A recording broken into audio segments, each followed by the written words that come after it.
नमस्ते। आज हम एक बहुत ही दिलचस्प सवाल को समझने की कोशिश करेंगे। एक ऐसा सवाल जो बहुत कॉमन है पर उसका जवाब उतना ही गहरा है। सवाल यह है कि आखिर शिवलिंग पर कच्चा दूध क्यों चढ़ाया जाता है।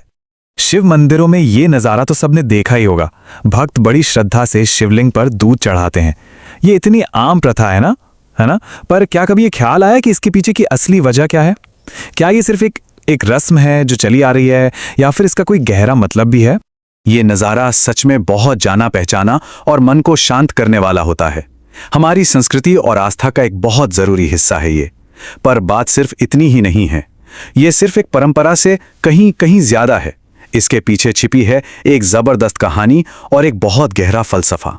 तो चलिए अब इसकी गहराई में उतरते हैं। इस पूरी प्रथा का जवाब छिपा है एक बहुत ही मशहूर पौराणिक कथा में, और वो है समुद्र मंथन की कहानी।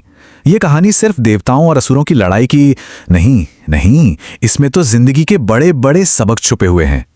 तो कहानी कुछ ऐसी है कि एक बार देवताओं और असुरों ने मिलकर अमर होने के लिए, मतलब अमरता का अमृत पाने के लिए विशाल क्षीर सागर का मंथन किया। बस एक ही मकसद था, अमर हो जाना। पर हुआ क्या?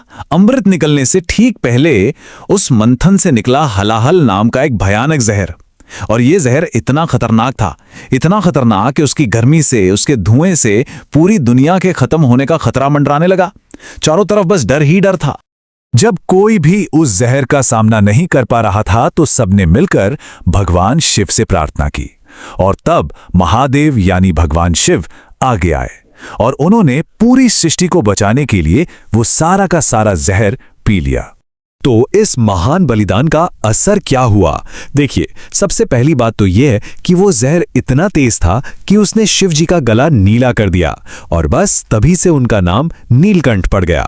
दूसरी बात, उनके पूरे शरीर में एक भयानक जलन, एक तेज गर्मी होने लगी, और फिर इसी जलन को, इसी पीड़ा को शांत करने के लिए, उन्हें राहत पहुंचाने के लिए देवताओं ने उन्हें ठंडा शुद्ध दूध चढ़ाया।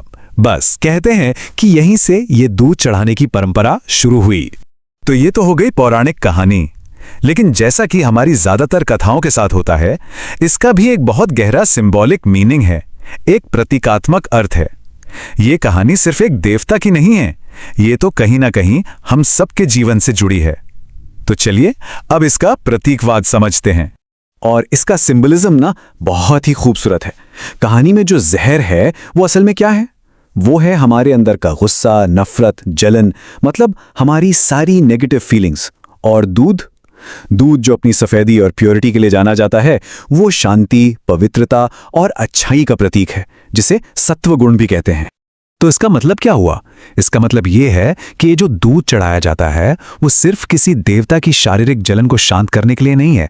असल में ये हमारे अपने अंदर की उथल पुथल को, हमारे मन में जो आग जलती है, हमारे जीवन के जहर को शांत करने का एक सिंबॉलिक एक्ट है।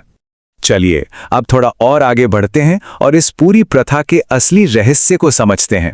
इसका कनेक्शन है आत्मसमर्पण के गहरे सिद्धांत से, जिसे भक्ति का सबसे ऊंचा रूप माना जाता है।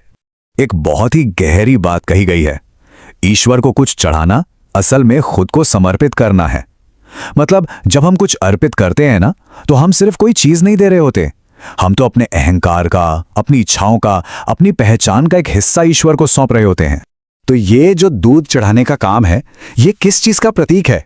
देखिए, ये प्रतीक है अपने सबसे प्योर, सबसे सात्विक हिस्से को भगवान को सौंपने का। ये एक तरीका है अपने ईगो को, अपनी सारी नेगेटिविटी को सरेंडर करने का। ये एक खोज है अपने अंदर की शांति और पवित्रता की। और आखिर में ये इस बात को मानना है कि हाँ, कोई बड़ी शक्ति है जो हमारी जिंदगी के जहर को सोख सकती है और हमें शुद्ध कर सकती है।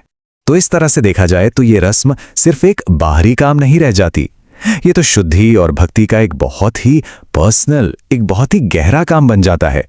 जब कोई भक्त दूध चढ़ाता है तो एक तरह से वो अपनी सारी नेगेटिविटी शिव को सौंप रहा होता है, और बदले में उनसे शांति और अच्छाई का आशीर्वाद मांग रहा होता है। तो अगली बार जब ये नज़ारा आंखों के सामने आए, कोई शिवलिंग पर दूध चढ़ा रहा हो, तो क्या नजर आएगा? सिर्फ एक सदियों पुरानी परंपरा, या फिर आत्मसमर्पण और खुद को शुद्ध करने का एक गहरा प्रतीक? सोचने वाली बात है ना?